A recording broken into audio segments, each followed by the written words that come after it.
How's it going, everybody?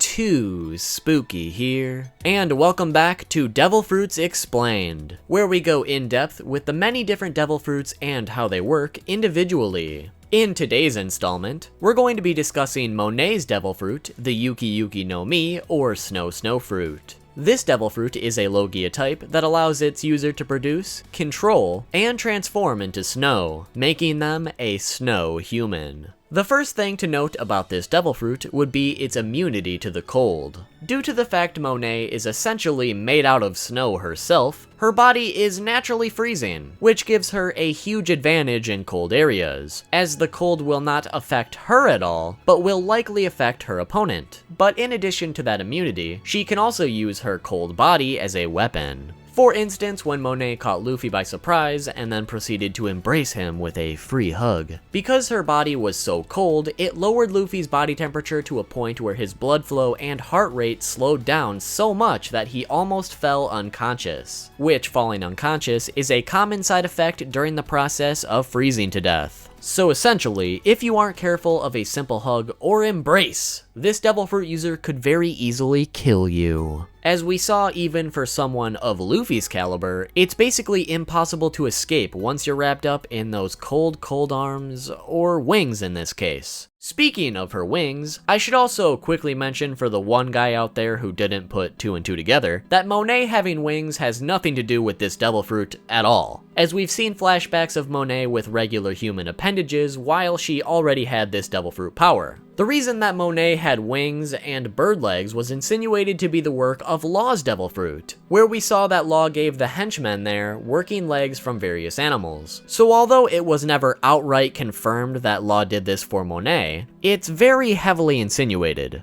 As a Logia, Monet is able to transform her body into snow, along with creating and manipulating snow for various techniques. Monet is also able to compress the snow to make it as light or hard as she likes, so her snow could be light and fluffy or basically as hard as ice, along with everything in between. This compression of the snow can also be decided with her own body, as she can transform herself to be light and fluffy, allowing her to fly around like snow in a blizzard, or as hard as ice, where one example we've seen is where she's able to transform her teeth into these sharp snow icicles, which are capable of tearing through flesh and bone rather easily. We've also seen that Monet is able to transform into snow and then travel through the snow that she created, or just other snow in general. She can also hide in natural blizzards and go completely unnoticed, as she was able to spy on Law without his knowledge. Because she's a Logia type, Monet is also able to let basically any attack pass right through her, so long as it isn't imbued with Haki or a natural weakness. Due to the fact she can create and manipulate snow, she's also able to cover entire large areas with snow in a matter of seconds, and even transform that area into a harsh blizzard to disorient her opponents. The snowstorm she creates is also especially useful for sneak attacks, as she's able to hide within the snow, and then travel around and appear wherever she likes within that snow to surprise and attack her prey.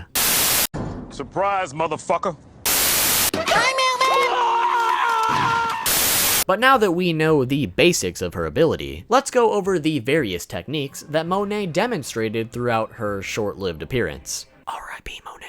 The first technique is called Kamakura, which is basically where Monet creates a very solid barrier out of snow that is used to protect a person or object, or simply just to slow her opponent down. The barrier is rather hard because the snow is very compressed, but it's not indestructible by any means. Luffy was able to easily destroy it, but it did take numerous punches for him to do so. The second technique is the more powerful version of the previous one, which is called Kamakura Jou Shoshi. This time around, Monet creates numerous barriers one after another around her opponent, trapping them deeper and deeper within as the barriers get bigger with each layer. The barriers themselves are the same as the previous technique, so I won't repeat myself with how strong they are, but the added effect of this attack is that with each layer, the person trapped inside will get progressively colder, to the point where it's much harder to move or counterattack. As we established earlier in the video, Monet is also able to freely move through these barriers at any time. The third technique is called Yuki Gaki. This technique is also very similar to the previous two, except this time around, instead of a barrier, Monet just creates a straight up wall that was used to completely block off a large door. Like the barriers, this snow wall is made up of highly compressed snow and is therefore very hard. But at the end of the day, it's still just snow, and someone like Zoro had no issue slicing through it like butter. The fourth technique is called Yuki Rabi, which is where Monet creates numerous large and compressed snowballs that are shaped like chibi rabbits for whatever reason. We don't know how powerful this technique is, but considering they are rather large and compressed, we can assume it would be equivalent to getting hit by basketball-sized hail, which would straight up suck eggs. The fifth technique is called Tabira Yuki, which is where Monet freezes one of her wings and turns it into a blade. The interesting thing to note about this is that it makes her wings appear like actual ice, and this ice wing was able to clash with Zoro's swords, who had previously shredded the snow wall like it was dust. So there are two possibilities here. Either A, Monet has the capability to create very strong ice-level compressed snow that can go up against these swords. Or B, as we know, Zoro was purposely not injuring Monet because she is a female, so he also could have just been holding back, and in reality could have cut right through those ice wings from the start.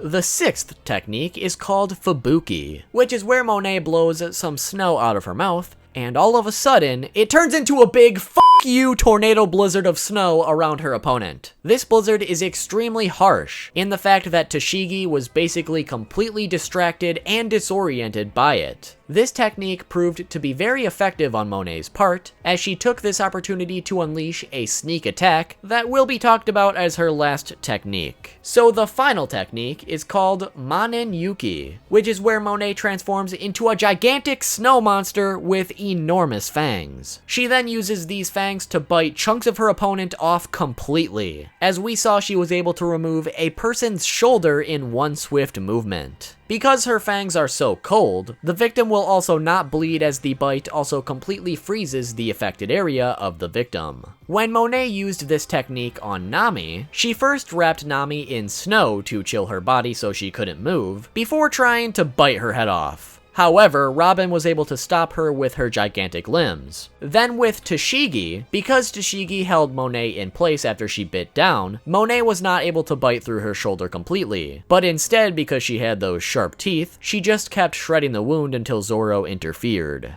Speaking of all that snow, it's making you kind of cold, right? Well, I may have just the solution for that, which would be these limited time 2 spooky Christmas sweaters, which are available from now until January 1st. Now you can get rid of that nasty cold chill by staying warm and festive in style. And it's also a great way to support the channel. There will be some links in the description, so be sure to snag one before it's too late. Anyway, now that we've discussed all of her techniques, let's touch upon her weaknesses. So putting aside the regular Devil Fruit weaknesses that every Devil Fruit user has, Monet is weak to heat, which was demonstrated when Nami used her heat egg on Monet, which appeared to cause her a considerable amount of pain or discomfort. So with that knowledge, it's unknown if Monet is able to use her snow abilities in warm climates. We did see Monet for the very first time on the burning side of Punk Hazard, so we do know that she is capable of being in a warm area without herself being hurt, but the question of whether she would actually be able to use her snow abilities on the burning side is another question completely. Because of this weakness to heat, this Devil Fruit is also weak to fruits like the Mera Mera no Mi, Magu Magu no Mi, and Netsu Netsu no Mi, as the heat those fruits are capable of producing is more than enough to completely obliterate Monet. In addition to that, this fruit is considered the weaker counterpart to the Hi Hi no Mi or Chili Chili fruit, which was consumed by Kuzan. Meaning, if the two of them were to go up against each other, it's more than likely that Kuzan would end up victorious based on his Devil Fruit alone. The final thing I wanted to quickly touch upon is the theory involving this devil fruit. You see, because Monet is now deceased, many people believe that we will see the Yuki Yuki no Mi once again, as it has now reappeared in fruit form somewhere within the world. When it comes to this theory, many people believe that a member of the Straw Hats will be the one who eats the fruit. More specifically, that it will be Nami. Now personally, I don't agree with this theory for a few reasons, mainly because I feel it would completely undermine Nami's abilities that she worked so hard to achieve at this point. And giving her a devil fruit would essentially be the same as tossing all that work and development in the trash, which doesn't seem like something Oda would want to do. Secondly, I feel Oda wanted to demonstrate that devil fruits can reappear in the story, which he's already done with the Mera Mera no Mi in Dressrosa and the Gura Gura no Mi during Marineford. So I feel if he were going to do the same thing with another devil fruit, he likely would have already done it by now, especially since we're now in Wano. Obviously, I can't predict what's going to happen in Wano or even past that, but I doubt we're going to be seeing this devil fruit again anytime soon, unless Oda can find a way to introduce new abilities with it so that he can demonstrate how different an individual can be with their devil fruit. Because obviously most devil fruits are only as good as their user, and a different user could make a seemingly terrible devil fruit amazing. So if Oda could find a way to do this with the Yuki Yuki no Mi, I could see it coming back for a second time. But to bring it back just to say, oh hey look, I've seen that devil fruit before, at this point, I just doubt that's something that Oda would do. Additionally, some people also believe that Monet isn't actually dead, which to that, I would say that she got stabbed in the heart, had a building collapse on her, and Shinokuni was slithering through the walls of that laboratory all at the same time. She better be f***ing dead. I would honestly be physically angry if it was revealed that Monet is actually alive, because it would be the biggest f*** you Oda could probably give us. So those of you who believe that she's alive, I would love to hear why, because honestly, I don't think it's possible, period, at this point. But if you guys have some evidence that I'm just not aware about, I would love to hear it, because I'm always open to change my opinion. But with that everybody, we've officially explained the Yuki Yuki no Mi and how it works. Hopefully you learned something new or found a better understanding of how it works. Well, if you did, be sure to drop a thick like. Also be sure to subscribe for the next video in our Devil Fruits Explained series, you won't want to miss it. And comment below which devil fruit you would like to learn about next. Be sure to follow me on Twitter to keep up with the channel. Pick up some of that sexy merch that we talked about earlier. And if you cannot get enough too spooky content, well be sure to click here for the previous video in our Devil Fruit series about Sengoku's Devil Fruit, or click here to learn some facts about Sanji. Thanks for watching, and I'll see you all soon with a new video.